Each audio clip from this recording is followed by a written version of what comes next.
இது election டைம்ங்கிறதுனால national news மீடியாவான NDTV சம்மிட்டுங்கிற பேரில் நேற்று நம்மூர் அரசியல்வாதிகளை எல்லாம் வச்சு ஒரு கலந்துரையாடல் நிகழ்ச்சி நடத்தியிருக்குது.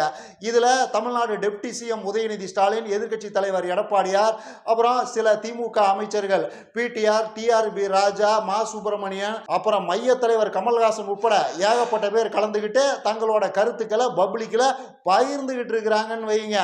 அனில்னா கட்சி சார்பாக அந்த ஐஆர்எஸ் ஆஃபீஸர் அருண்ராஜும் கலந்துக்கிட்டு தனக்கு தெரிஞ்சதை சொல்லிட்டு வந்திருக்கிறாரு.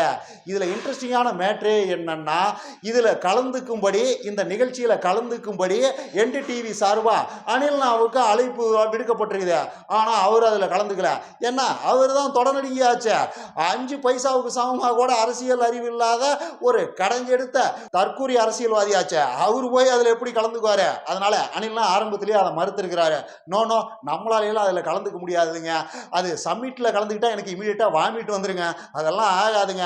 அது இல்லாமல் நான் பேப்பரை பார்த்து படிக்கிறாள், இதெல்லாம் எனக்கு செட் ஆகாது அப்படின்னு தீர்க்கமாக மறுத்திருக்கிறாரு. ஆனாலும் அவங்க விடாப்படியே அனில்னாவை வம்புக்கு இழுத்துருக்குறாங்க. பரவாயில்லைங்க, வந்து பேப்பரை பார்த்து தான் படிங்க, அதில் என்ன கெட்டு போச்சு, அதெல்லாம் ஒன்றும் மேட்ரு இல்லை, நீங்கள் வந்தால் போதும் அப்படின்னு இவங்க வம்புலுக்க அதுக்கும் அனில்னா விடாப்படியாக மறுத்திருக்கிறாரு.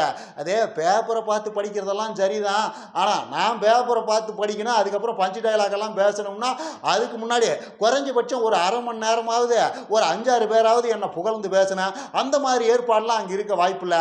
அதனால என்னை விட்டுருங்க, எனக்கு வராதுங்க, அதிகபட்சமாக பேப்பரை பார்த்து படிக்கிறதாங்க எனக்கு தெரியும், விட்டுருங்க என்ன அப்படின்னு அனில்னா அழுவாத குறையாக கெஞ்ச அப்பயும் இவங்க விடலை. நீங்கள் எப்படியாவது வந்துதான் ஆகணும், ஏதாவது பண்ணி தான் ஆகணும் அப்படின்னு விடாப்பிடியாக வம்புலுக்க அப்புறமா அனில்னா கொஞ்சம் இறங்கி வந்திருக்கிறாரு. சரிதான், ஆனால் நான் அங்கே வந்தால் சரியாக இருக்காது. நீங்கள் என்ன பண்ணுறீங்கன்னா, உங்களுக்கு என்ன பேட்டி தானே வேணும், என் கருத்து என்னன்னு தானே கேட்கணும். நேராக என்னோட பனையூர் பங்களாவுக்கு வந்துடுங்க, அங்கே ஒரு மாதிரி உக்காந்து பேசி ஒப்பேத்திடலாம், ஒரு மாதிரி குத்து மதிப்பாக சமாளிச்சிடலாம். ஏன்னா நான் உங்களுக்கு பேட்டி கொடுத்த மாதிரியும் இருக்கணும், அதே நேரத்தில் அது சம்பந்தமான ஆதாரம்னு உங்ககிட்ட எதுவும் இல்லாமே இருக்கணும். அந்த மாதிரி ஒரு பேட்டியை நான் கொடுக்கணும், அது ஒரு தினசான உருட்டு, நீங்கள் அங்கே வந்துடுங்க, உருட்டிடலாம் அப்படிங்கிற மாதிரி ஒரு கண்டிஷனை போட இவங்களும் வேற வழி இல்லாம அங்க போய் அவரு கருத்தை கேட்டு அவரு சொன்ன கருத்து இதுதான் இவங்க வெளியில சொல்ல அது இப்ப ஒரு மாதிரி செமத்தியான ட்ரோல் கண்டென்ட்டா மாறி இருக்குது. இன்னைக்கு நம்மூர் சோசியல் மீடியாக்களுக்கு ட்ரோல் கண்டென்ட்னா அது இதுதான். அதுல இருக்கிற இன்ன பிற இன்ட்ரெஸ்டிங்கான விஷயங்களை பத்தி பேசி என்ஜாய் பண்றதுக்காக தான் இந்த வீடியோ. ஏன்னா அனில்னாலாம் வராது வந்த மாமினி, வரலாற்றுல இந்த மாதிரி ரொம்ப ரேரா தான் ட்ரோல் மெட்டீரியல்கள்லாம் அமையும். அனில்னா அந்த மாதிரியான ஒரு காமெடி பீஸ். அதனால என்ஜாய் பண்ணிட வேண்டியதுதான், சிக்கன வரைக்கும் வச்சு என்ஜாய் பண்ணிட வேண்டியதாங்கிறேன். Right, coming to the point. அதாவது என்டிடிவி சார்பாக ஒரு வீடியோ வெளியிட்டு இருக்கிறாங்க. அனில்னாவை அருகிலிருந்து பேட்டி எடுத்தவர் இவர் தான் அப்படின்னு ஒரு ஆள்கிட்ட ஒரு பேட்டியை எடுத்து இவங்க போட்டிருக்கிறாங்க. எப்படி பேட்டி எடுத்தவர்கிட்ட பேட்டி எடுத்து போட்டிருக்கிறாங்க. இப்படி ஒரு அதிசயம் அகில உலக அரசியல் வரலாற்றில் வேற எங்காவது நடந்திருக்குமான்னு எனக்கு தெரியல. உண்மையிலேயே இதெல்லாம் ஒரு மாற்று அரசியலாக தான் தெரியுது. அந்த பக்கம் அனில் குஞ்சுகள், அனில்லாம் அதிபர் ஆனார்னா மாற்றம் வருங்கிறானுங்கல்ல, அவர் அதிபர் ஆகிறதுக்கு முன்னாடியே இங்கே பெரிய மாற்றமெல்லாம் வந்திருக்குது. எப்படி அனில்னாவை அருகிலிருந்து பேட்டி எடுத்தவர்கிட்ட பேட்டி எடுத்து இவங்க வெளியிட்டு இருக்கிறாங்கன்னா இது எப்பேற்பட்ட அரசியல் மாற்றம், இன்னும் என்னென்ன கன்றாவியெல்லாம் நடக்க போகுதோ. அந்த வீடியோவை நீங்களும் பார்த்துருப்பீங்க. இருந்தாலும் அவர் என்னதான் சொன்னாருங்கிறத என் வாயால் ஒரு தடவை சொல்லிடுறேன். ஏன்னா அதை சொல்றதே ஒரு மாதிரி பேரின்பமா இருக்குது. அதாவது இவரு அவர்கிட்ட ஏங்க நீங்க கிங் மேக்கரா என்ன கதைன்னு கேட்டாராம். நீங்க ஸ்பாயிலர்னு பேசிக்கிறாங்க, கிங் மேக்கர்னு பேசிக்கிறாங்க, என்னதாங்க உங்க கதைன்னு இவரு கேட்க அதுக்கு அவரு யார் சொன்னா, நான் கிங்கு, நான் ஜெயிக்க போறேன், நான் 2026 தமிழ்நாட்டில் முதலமைச்சராக போறேன்னு அனில்னா அழுத்தம் திருத்தமா சொன்னாராம். அதே மாதிரி கரூர் சம்பவத்தை பத்தி என்ன நினைக்கிறீங்கன்னு கேட்டதுக்கு அது ஒரு நடக்கக்கூடாத சம்பவம் தான், நடந்துருச்சு, அது ஒரு மாதிரி மனசுக்கு ரொம்ப கஷ்டமா இருக்குதுன்னு வருத்தப்பட்டாராம்.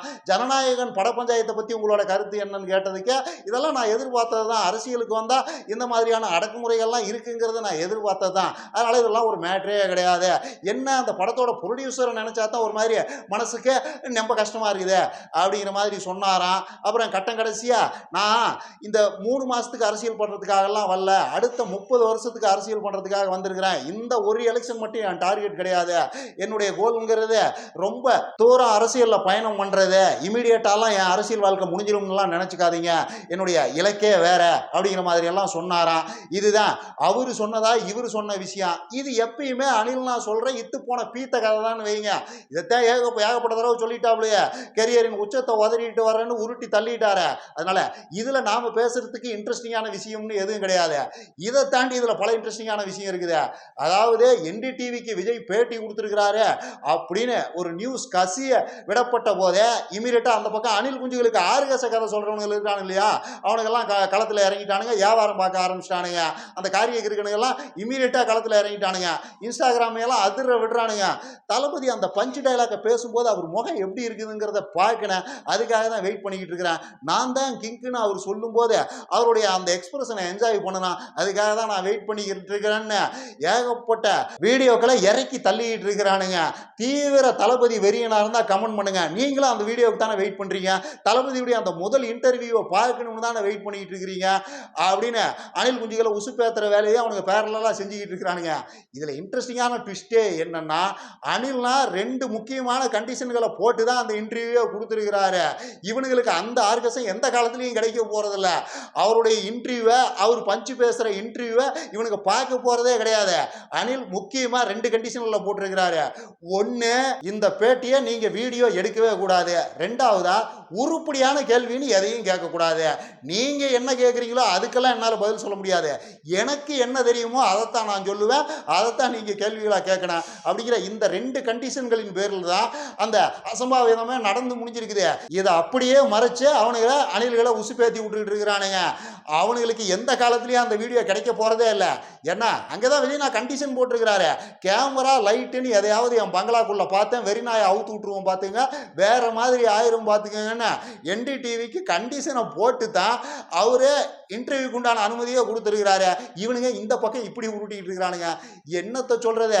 அதாவது பொதுவாக அனில் குஞ்சுகள் நம்ம மேலே கோவப்படும் போது என்ன சொல்லுவானுங்கன்னா, ஏங்க எதுக்கு எடுத்தாலும் குறை கண்டுபிடிச்சா எப்படிங்க, விஜய் எதை பண்ணுனால குறை சொன்னால் எப்படி, அவர் சரியாகவே எதையும் பேசுறது இல்லையா, அவர் பேச்சில் சரியானதுன்னு எதுவும் இருக்கிறது இல்லையா, அவருடைய செயல்பாட்டில் சரியானதுன்னு எதுவும் இருக்கிறது இல்லையா, நீங்கள் இப்படி எதுக்கு எடுத்தாலும் விஜய் நான் குறை சொன்னால் எப்படி அப்படிங்கிற மாதிரியே அணில்கள் நம்ம மேலே கோவப்படுவானுங்க.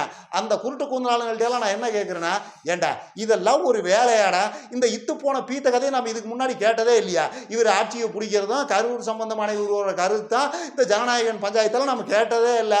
இதை ஒரு இன்டர்வியூன்னு நேஷனல் மீடியாவுக்கு இந்த ஆள் கொடுத்துருக்கிறாப்புலனா என்னத்தரா சொல்றீங்க, கெட்ட வார்த்தையில் திட்டாமல் இருக்கிறோமேனு சந்தோஷப்பட்டுங்க. இந்த ஆள்லாம் ஒரு ஆள், இந்த ஆளை தலைவன் வேற சொல்லிக்கிட்டு தெரியுறீங்க. ஒரு நேஷனல் மீடியா ப்ராக்டிக்கல் பாலிடிக்ஸை பற்றி ஒரு விஷயம் அரேஞ்ச் பண்ணியிருக்குது, அதில் காமன் மேனோட கனெக்ட் ஆகிற மாதிரி ஒரே ஒரு உருப்படியான விஷயத்தை கூட சொல்ல முடியல. இந்த ஆள்லாம் ஒரு ஆள், இந்த ஆளை நாங்கள் என்ன தலைவனாக வேற ஏற்றுக்கணுமா, இதில் வேற முதலமைச்சர் நாற்காலியில் வேற இந்த வெத்து வேட்டு விஜயை கொண்டு உட்கார வைக்கணுமா, என்னடா நினச்சிக்கிட்டு இருக்கிறீங்க நீங்களே சொல்லுங்க. உருப்படியான விஷயம்னு ஏதாவது இருக்குதா? அதே இத்து போன பீத்த கதை தான். ஏன்டா கூமட்டைகளா, தற்கூரிய அணில்களா, கரண்ட் பாலிடிக்ஸில் பேசுறதுக்கு விஷயமே கிடையாதாடா? ஏதாவது உருப்படியாக பேசியிருந்தா அதை பற்றி டிஸ்கஸ் பண்ணலாம், கருத்துன்னு எதையாவது சொல்லலாம். இந்த மாதிரி எதுவுமே இல்லாமல் பேசுனா அப்புறம் என்ன சொல்கிறது? ட்ரோல் கண்டென்ட் தான், ட்ரோல் மெட்டீரியல் தாண்டா இந்த வெத்து வெட்டு விஜய். என்னத்தை சொல்கிறீங்க? இப்போ 100 நாள் வேலை திட்டத்தை ஒழிச்சு கட்டுறதுக்கு உண்டான அத்தனை வேலைகளையும் மோடி கவர்மெண்ட் பார்க்குது, அதுக்கு எடப்பாடியார் முட்டு கொடுக்குறாரு. அதை அப்படியே நேக்கா மறைச்சு நான் ஆட்சிக்கு வந்தால் 150 நாள் வேலை கொடுப்பேன்னு உருட்டுறாரு. இதை பற்றின இந்த தாவேக்காவோட நிலைப்பாடு தான் என்ன, இந்த வெத்து வெட்டு விஜயுடைய நிலைப்பாடு தான் என்ன, அது சம்பந்தமா ஏதாவது பேசியிருந்தா அதை டிஸ்கஸ் பண்ணலாம். அப்படி ஏதாவது இருந்ததா? இன்னும் எத்தனையோ இருக்குது. அறிவுபூர்வமா ஒரு டிவி காரங்களை கூப்பிட்டு உட்கார வச்சு பேசுறதுக்கெல்லாம் எவ்வளவோ இருக்குது. இந்த டிராவிடியன் பாலிடிக்ஸ் தமிழ்நாட்டில் பெரிய அளவுக்கு சாதனை பண்ணிருச்சுன்னு அவங்க 2 கட்சிக்காரங்களும் கிளைம் பண்ணிக்கிறாங்க. தமிழ்நாடு மற்ற மாநிலங்களோட கம்பேர் பண்ணும்போது பெரிய அளவுக்கு வளர்ந்துருக்குது, அதுக்கு நாங்கள் தான் காரணம்னு திமுகவும் கிளைம் பண்ணிக்குது, அதிமுகவும் கிளைம் பண்ணிக்குது. உங்களோட நிலைப்பாடு தான் என்ன? உண்மையிலேயே அவங்க இந்த மாநிலத்தை பெரிய அளவுக்கு வளர்ச்சி பாதைக்கு கொண்டுட்டு போயிருக்காங்கன்னு நினைக்கிறீங்களா, இல்லையா அவங்க எதை செஞ்சிருக்கணும்னு நினைக்கிறீங்க, எதை செய்யலன்னு நினைக்கிறீங்க, நீங்க வந்தா எதை செய்ய போறீங்க, அழுத்தம் திருத்தமான விஷயம்னு ஒரு 5 விஷயங்களை சொல்லுங்க அப்படின்னு அவங்க கேட்க, அதுக்கு இவரு அறிவுபூர்வமா ஏதாவது பதில் சொல்லியிருந்தா, பிராக்டிக்கல் பாலிடிக்ஸை பேசியிருந்தா நாம டிஸ்கஸ் பண்ணலாம். தற்குறின்னு சொன்னா உங்களுக்கு கோவ கூந்தல் வேற வருது. ஆக்சுவலா நீங்க மட்டும் தற்குறி இல்ல, விஜயை எவன்லாம் அரசியல்வாதின்னு நம்புறானோ அவன் எல்லாமே தற்குறி தான், கடைஞ்செடுத்த கிறுக்கு கூமுட்டைகள் தான். அவன் விஜய் ரசிகனா தான் இருக்கணும்னாலாம் ஒன்றும் அவசியம் கிடையாது. விஜய் வந்தா அறுத்துருவாரு, நட்டுருவாரு, புடுங்கிடுவாருன்னு எவன்லாம் அவனுக்குள்ள நம்புறானோ அவன்லாம் தற்குறி தான். அதுல எல்லாம் எந்த மாற்று கருத்தும் கிடையாது. அதாவது அணில்களா, அரசியல்ங்கிறது உணர்வுல இருந்து வரணும். அரசியலுக்கு வந்து கமிஷன் வாங்குறான், அந்த பக்கம் லைட்டா கமிஷன் அடிச்சு சம்பாதிக்கிறான், நம்ம சொத்து பத்துக்களை பெருக்கிக்கிறோம்ங்கிறதெல்லாம் இருக்கிறது தான். பிராக்டிக்கல் பாலிடிக்ஸில் அதெல்லாம் இருக்கிறது தான், அதெல்லாம் தவிர்க்கவே முடியாது. ஆனால் அதை தாண்டி அரசியலில் உணர்வு பூர்வமான விஷயம்னு ஒன்று இருக்குது. நம்ம கையில் அதிகாரம் கிடைச்சா இவங்களுக்கு இதெல்லாம் செய்யலாம், இவங்க இதை செய்யலை, நம்ம கையில் அதிகாரம் கிடைச்சா இந்த நன்மையை இந்த மக்களுக்கு கொண்டு போய் சேர்க்கலாம்ங்கிறதெல்லாம் உள்ளுணர்வுலேருந்து வரணும், உணர்வுலேருந்து வரணும். அதெல்லாம் நான் எப்பயும் சொல்கிறது தான், 5 பைசாவுக்கு சமமாக கூட இந்த வெத்து வேட்டு விஜய்கிட்ட கிடையாது. அவர்கிட்ட இருக்கிறதெல்லாம் பேராசை.